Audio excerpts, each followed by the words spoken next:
Mohammad Iqbal Khan advocate with new legal lecture. आज का जो हमारा लीगल लेक्चर है वो कंपनसेटरी एंड प्यूनेटिव डैमेजेस क्या होते हैं। देखिए, कंपनसेटरी से मुराद मुआवजा है, हर्जाना होता है, और प्यूनेटिव होता है ताजीरी किस्म का हर्जाना। और कंपनसेटरी डैमेजेस क्या होते हैं, देखिए, जो अगर हम बात करते हैं कंपनसेटरी डैमेजेस, इसके साथ ज्यादती के बाद इंसाफ दिलाने के लिए जो डिजाइन किया जाता है। और जो प्यूनेटिव होता है वो दूसरों को इस तरह या इस तरह की कार्रवाइयों से तकलीफ पहुंचाने से रोकने के लिए बनाए जाते हैं। अगर किसी का रवैया या उसकी लापरवाही के अमल का वो शिकार होता है तो आप of course law suit file करके अपना डैमेजेस और इंजरीज के लॉस का मुकदमा फाइल कर सकते हैं। ऐसे केस की वर्थ क्या होगी, इब्तदा में तो तयन करना इसका बहुत मुश्किल होता है, क्योंकि तमाम हक़ाइक़ जमा करने की ज़रूरत होती है। इंजरीज की मौजूदा हालात और मुस्तक़बिल के असरात का अंदाज़ा भी लगाया जा सकता है। ऐसा केस फाइल करने से पहले आपको चाहिए वकील से मशवरा करना चाहिए। प्यूनेटिव डैमेजेस जो होते हैं वो punitive damages are not intend to compensate the claimant which he can claim in ordinary private law in tort. ये कहा गया प्यूनेटिव का मकसद ये नहीं होता कि क्लेमेंट को उसको हम मफाद दे देते हैं।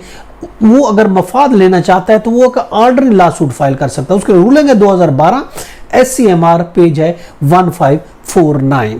अगर हम प्यूनेटिव डैमेजेस की बात कर ही रहे हैं तो ये इसको दूसरे लफ्जों में एग्जेम्पलरी डैमेजेस भी कहा जाता है, जो कानूनी अमल में लापरवाही की सजा देने के लिए किए जाने वाले नुकसानात होते हैं। उन अफराद को प्यूनेटिव हर्जाना अदा करने का हुक्म दिया जा सकता है जो गफलत की रवैया से किसी को नुकसान पहुंचाते हैं। और फॉर एग्जांपल, एक ड्राइवर नशा में था और नशा में ड्राइविंग कर रहा था, उसने एक्सीडेंट कर दिया। आमतौर पर लापरवाही की वजह से होती है, और लापरवाह जो होता है, फरीक होता है, उसको मिसाल बनाने के लिए प्यूनेटिव डैमेजेस ऐड किए जाते हैं ताकि दूसरों के लिए मिसाल हो और इन चीज़ों को रोका जा सके। अगर हम कंपनसेटरी डैमेजेस की बात करते हैं तो हकीकी नुकसानात की तलाफी करने के लिए ऐसे डैमेजेस बनाए जाते हैं। फॉर एग्जांपल, किसी इदारा की लापरवाही की वजह से किसी को चोट लग जाती है, मेडिकल ट्रीटमेंट करते हुए डॉक्टर ने कोई लापरवाही की है, या किसी इदारे की लापरवाही की वजह से होता है। अब ये दो तरह के होते हैं जो कंपनसेटरी डैमेजेस होते हैं, एक तो स्पेशल डैमेजेस होते हैं और एक होते हैं जनरल डैमेजेस।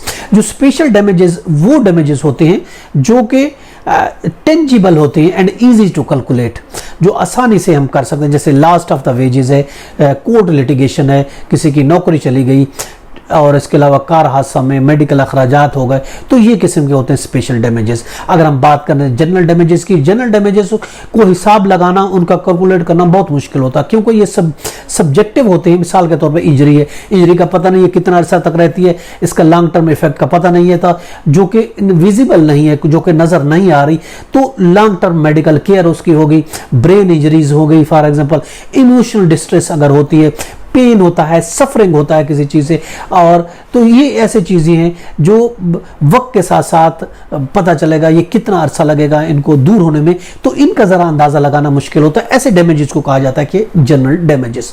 ये तो आज का लेक्चर कि कंपनसेटरी डैमेजेस और प्यूनेटिव डैमेजेस क्या होते हैं। इसके साथ इजाज़त दीजिए। Have a nice day. अल्लाह हाफ़िज़।